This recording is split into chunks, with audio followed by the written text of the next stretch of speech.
Welcome back to Punk Rock Theologian. Today we are on commandment number 8, which is another really basic one. Both Exodus 20:15 and Deuteronomy 5:19 say very simply, you must not steal. Even the old Bible school song made this one pretty easy. It was number 8, don't steal and break this rule for goodness sake. We know what that means, but I think we do have a tendency to overlook what it implies. A prohibition against stealing automatically indicates that there is such a thing as private property. There is ownership. Because you can't steal something unless it belongs to someone else. But before there was ever personal property, before humans had anything, God had it all. Anything you have comes from Him. God Himself said in Leviticus 25:23, the land belongs to me. You are only foreigners and tenant farmers working for me. Or in Psalm 50:10-11, He says, all the animals of the forest are mine, and I own the cattle on 1,000 hills.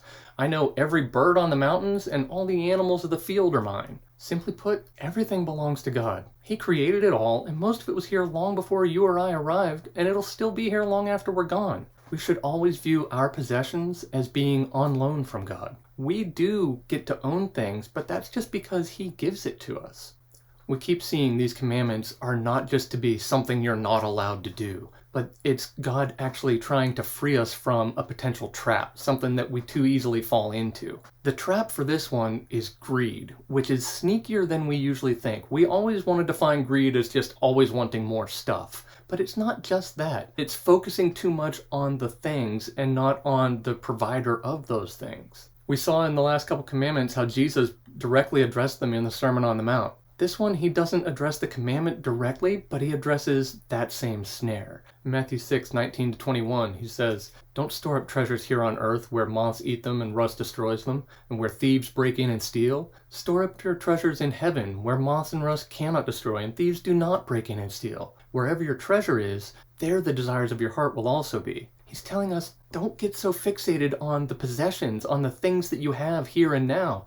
Focus on the provider. Focus on God, where it all comes from. I'm going to skip ahead for a second to verse 24, where He says, no one can serve two masters, for you will hate the one and love the other. You'll be devoted to one and despise the other. You cannot serve God and be enslaved to money. This is something that I actually did a podcast about back around Thanksgiving. That's the idea of mammon. That's the word He used in the original language. And it's not just money. There's more to it than that. It's the idea of trusting money, of believing that possessions are the key to everything you need. That's what Jesus is warning against here. He's saying if you put all your eggs in that basket, it's a trap. You never get to the end. You're never going to find that satisfaction, the safety that you're looking for. It's never going to be okay. It's never going to be enough. You'll be enslaved to this. And that's why I think it's so important not to miss what He said right before this. In verses 22 and 23, He said, your eye is like a lamp that provides light for your body. When your eye is healthy, your whole body is filled with light. But when your eye is unhealthy, your whole body is filled with darkness. And if the light you think you have is actually darkness, how deep that darkness is. Now, I've heard that verse before, but I never realized it was in this context of teaching about money and possessions and don't get yourself trapped into that rat race. I believe this command is a warning, trying to spare us from what happens to us when we're too fixated on the things. Whether it's the things that we have and we're so afraid to lose, or the things that we so desperately think we need. Either way, it's fixating on something that you think is such a desperate need. And stealing is saying that you don't trust God to meet your needs, and you need to handle it yourself, even if that means it comes at someone else's expense. But in reality, God will always give you what you need to accomplish what He tells you to do. It's exactly what Paul's telling us in Philippians 4:19. He says, the same God who takes care of me will supply all your needs from His glorious riches. And that's not like just sit back and wait for God to make a heavenly deposit into your bank account, but just do what we've been doing with these other commandments. Let's turn it around, and instead of saying this is something you're not allowed to do, say, well, what is the life that He's trying to guide us into? Conveniently, Paul completely answered this one for us in Ephesians 4:28. He says, if you're a thief, quit stealing. Straightforward enough.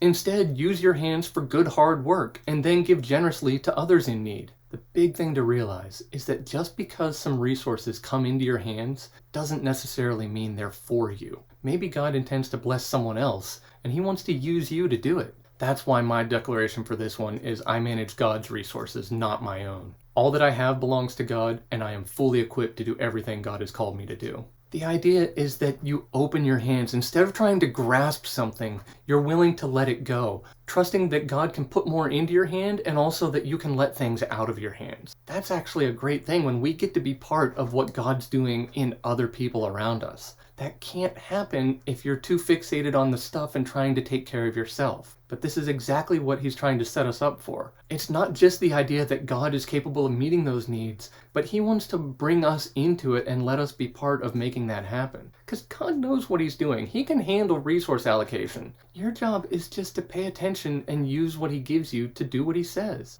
We don't need to overcomplicate it. It's just a matter of letting him make the decisions, because in the end, we're managing his resources, not our own.